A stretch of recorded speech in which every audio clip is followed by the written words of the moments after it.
Good morning, it's Gina, and today is VLCD 9.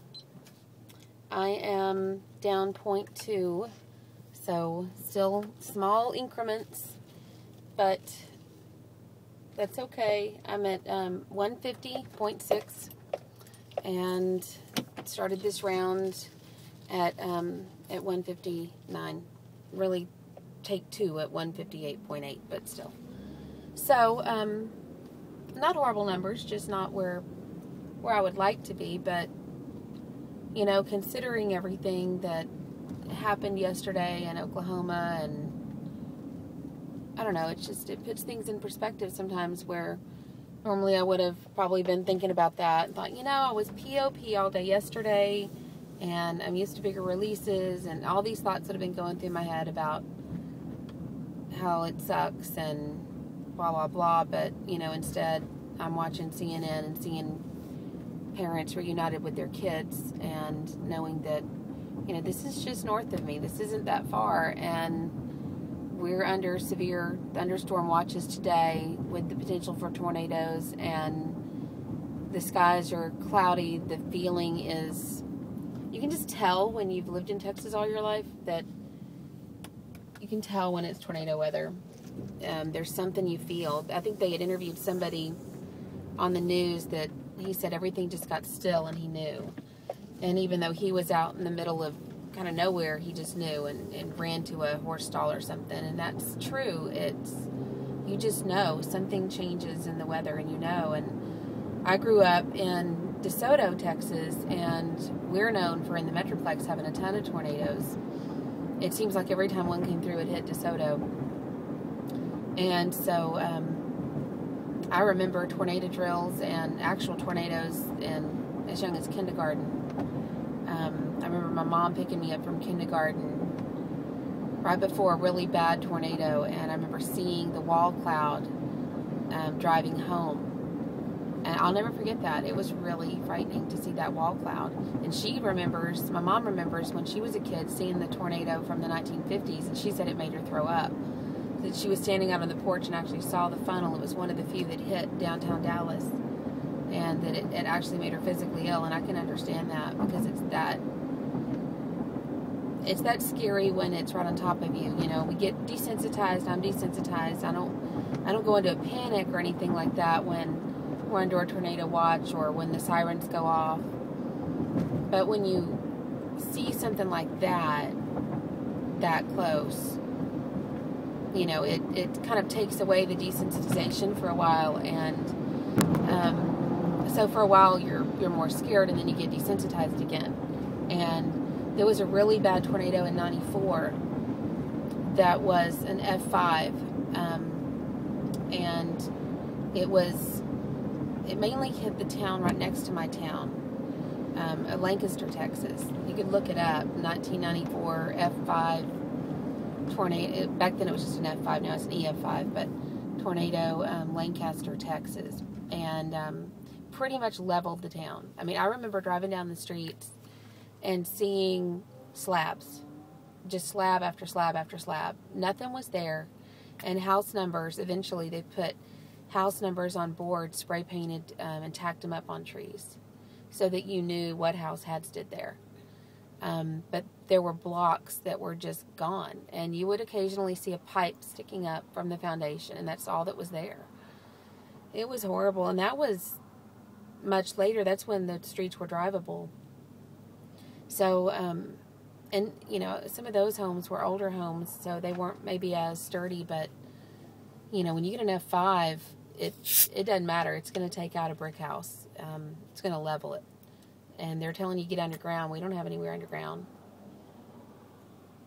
So all you can do is, you know, get in the safest possible place. We knew people that were injured in that tornado, and one person that died.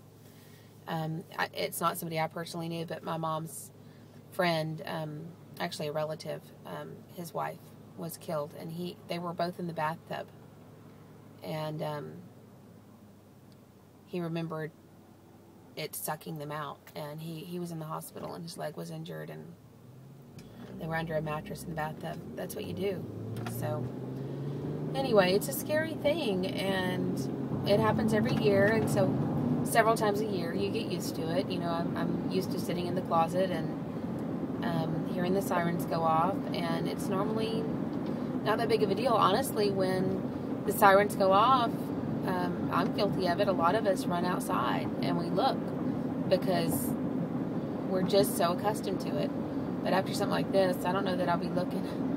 I think if something were to happen today, I will definitely listen and just pray that Emmy's okay at school. And I do feel like our school is very organized and has a plan, and they've already sent out an alert this morning and alerted, like, just testing their alert system. So I got that this morning, and that made me feel better, knowing that I can be in session behind closed doors without access to really anything and see that on my phone and know if there's something happening, that they'll let us know if the kids are, in their tornado drill positions. And the sirens you can hear easily from my office because they test them the first Saturday at noon every month.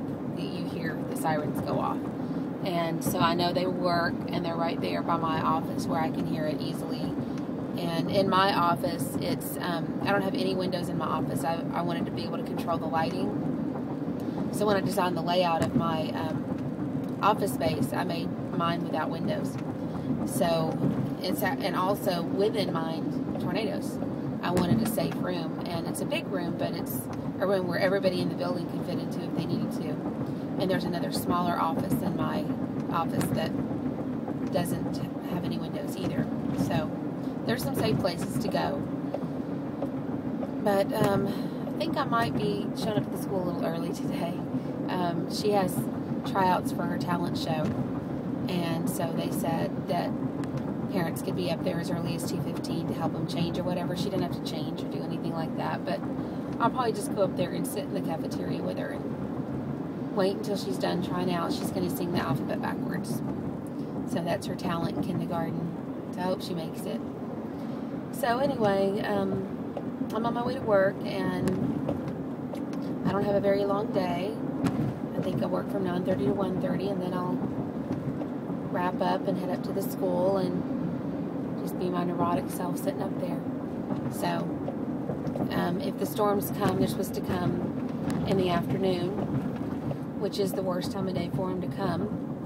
It's the most dangerous time of day because of it's when it's the hottest, and even though it's not that hot, 76 right now, and it's cloudy, and you can just tell the weather is going to be bad today.